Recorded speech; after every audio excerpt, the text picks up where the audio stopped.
Madame la ministre, monsieur le maire, mesdames, messieurs les élus, mesdames, messieurs, chers amis.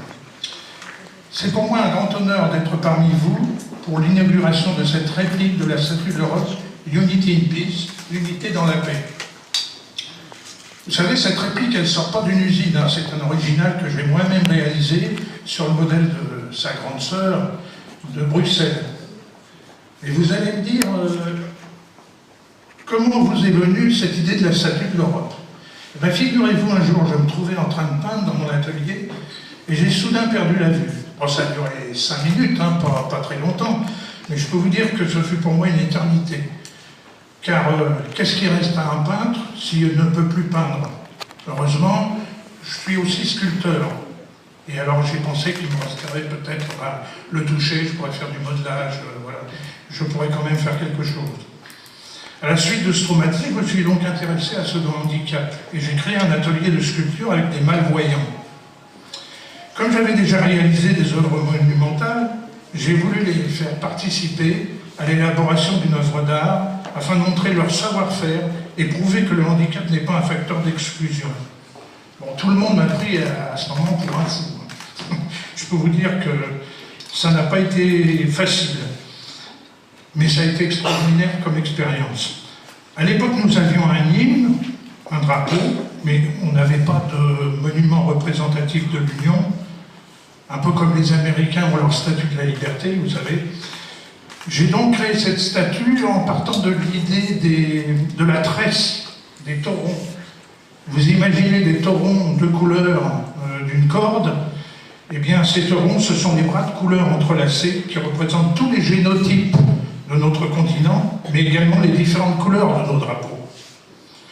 Ils représentent aussi les idées, les courants de pensée, les réalisations, et les espoirs en soutenant la sphère bleue aux étoiles de l'Europe, surmontée de la colombe de la paix.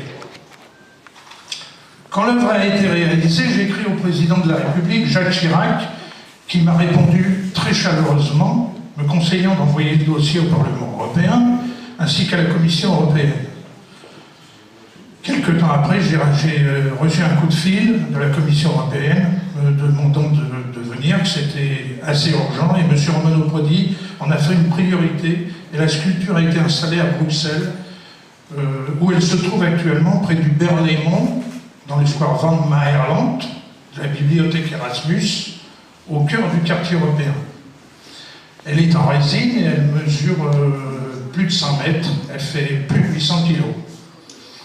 Alors on peut la trouver sur Internet, en espagnol, en allemand, en anglais, en russe, en néerlandais, en japonais, en chinois et en catalan.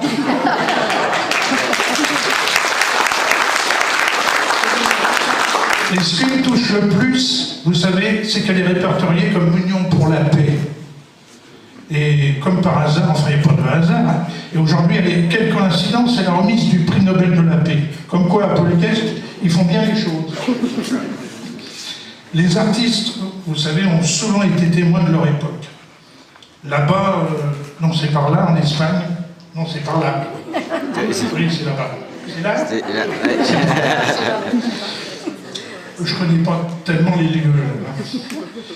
De l'autre côté de la frontière, deux peintres célèbres, pour ne citer que, Goya s'est révolté contre les atrocités des guerres napoléoniennes, et Picasso contre la guerre d'Espagne, avec Guernica. La guerre d'Espagne qui a marqué ici nos mémoires, et la retirada a été vécue avec beaucoup de familles installées dans le département. D'ailleurs, je voudrais citer une anecdote à propos de Guernica.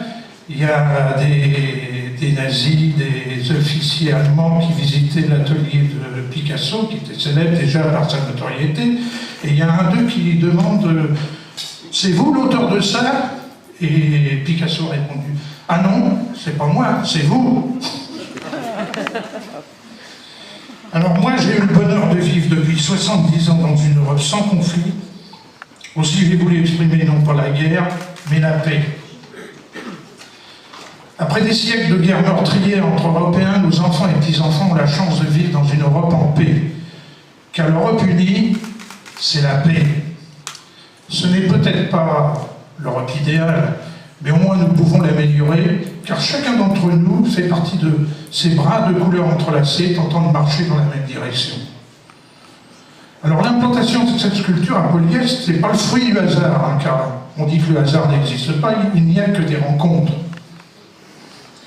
J'ai été invité au vœu du maire, il n'y a pas très longtemps, c'était en janvier dernier, de cette année. Et quand j'ai vu la pugnacité, l'énergie et le dynamisme de Daniel Mac, je me suis dit, c'est pas possible, il faut absolument que je rencontre cet homme-là. À la suite de notre rencontre, il a été décidé d'installer cette réplique. La seule en France à ce jour.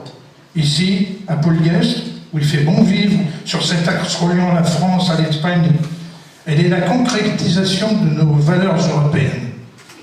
Et comme je le dis souvent, un dessin ou une sculpture valent mieux que 1000 mots.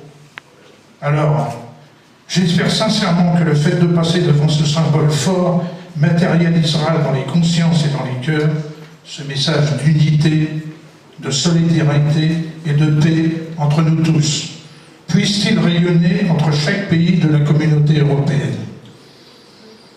La présence hautement symbolique de Madame la ministre députée européenne, Madame Michèle Alliot-Marie, auprès de Monsieur Daniel Mac, maire de Polyeste, me touche particulièrement. Je les remercie de leur présence et je leur laisse maintenant la parole avec encore toute ma gratitude.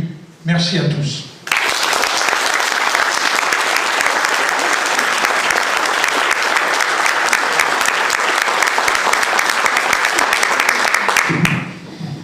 Bien, Madame la Ministre, Madame la députée européenne, chère Michèle, Mesdames et Messieurs les maires élus, cher Daniel Pagès, merci de ta présence, qui représente le maire de Perpignan, cher Bernard Romain, artiste et créateur de ce chef-d'œuvre, Mesdames et Messieurs, chers amis, nous sommes aujourd'hui réunis pour l'inauguration de la statue de l'Europe, Unity in Peace, et j'en suis très honoré. Alors je répète, parce que chaque fois je me tombe, Unity in Peace. Elle est l'une des illustrations de la vocation culturelle que nous souhaitons donner à Polyeste, celle sur laquelle l'ensemble des élus du conseil municipal se